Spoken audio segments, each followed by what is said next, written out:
On va commencer par palper la partie postérieure de la scapula. Dans la partie postérieure, on peut aller rechercher l'angle inférieur. Pour rechercher l'angle inférieur, je mets la main dans le dos, rotation interne, coude bien relâché, l'angle inférieur apparaît. J'essaie de le repérer, de le fixer avec mes doigts. Je repositionne le bras de mon patient le long de la table et ça me permet de pouvoir identifier assez facilement l'angle inférieur avec le début du bord spinal proche de la colonne et le début du bord axillaire proche du bras. Éventuellement, je peux mettre une contreprise sur le sommet de l'épaule pour essayer de placer mon index, palpation caudale vers le crânial, en direction crâniale, et buter contre la structure osseuse.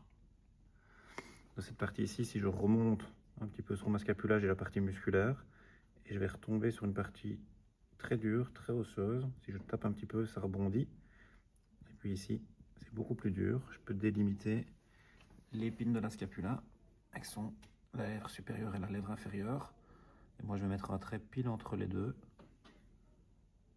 Donc, pour délimiter en pointillé la partie supérieure et la partie inférieure de l'épine, du début de l'épine.